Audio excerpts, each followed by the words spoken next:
Haber bültenimize hoş geldiniz. Özetlerimiz izledik. Yayınımıza ayrıntılarla devam ediyoruz.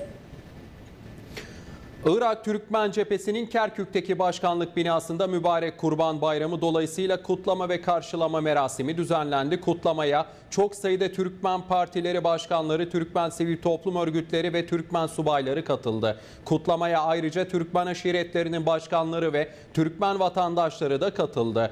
Kutlamaya katılanlar Irak Türkmen Cephesi Genel Başkanı ve Kerkük Milletvekili Erşet Salih'i, Irak Türkmen Cephesi Başkan Yardımcısı Hasan Turan ve Irak Türkmen Cephesi yetkilileri tarafından karşılandı. Irak Türkmen Cephesi Genel Başkanı ve Milletvekili Erşet Salih'i kutlamaya katılanlara teşekkür etti.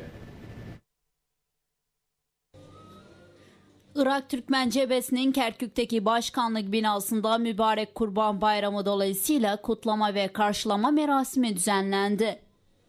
Kutlamaya çok sayıda Türkmen partileri başkanları, Türkmen sivil toplum örgütleri ve güvenlik güçlerinin Türkmen subayları katıldı.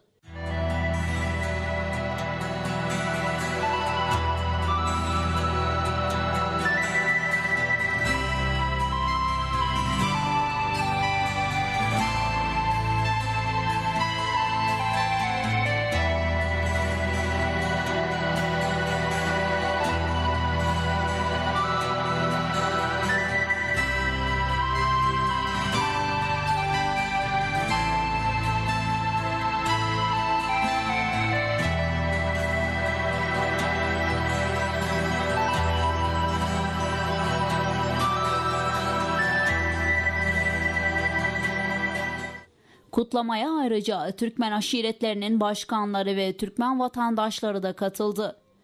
Kutlamaya katılanlar Irak Türkmen Cephesi Genel Başkanı ve Milletvekili Erşet Salih'i, Irak Türkmen Cephesi Başkan Yardımcısı Hasan Turan ve Irak Türkmen Cephesi Yardımcısı Haydar Reşit Kasapoğlu, Irak Türkmen Cephesi Kerkük İl Başkanı Kasım Kazancı ve Irak Türkmen Cephesi'nin Türkmeneli bölgesindeki il başkan ve büro sorumluları tarafından karşılandı.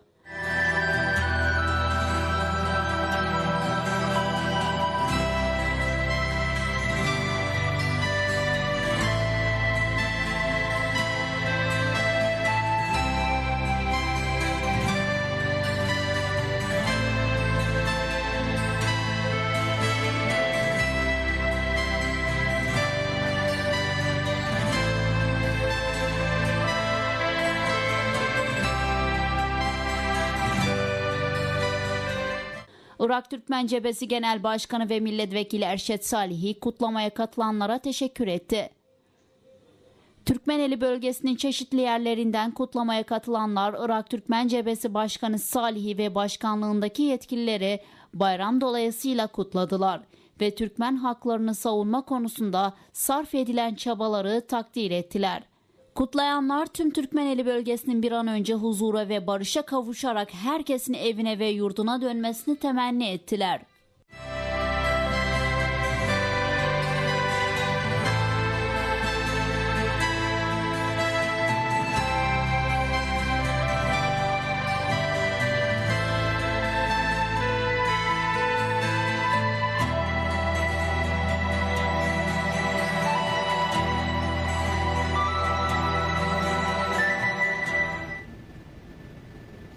Mübarek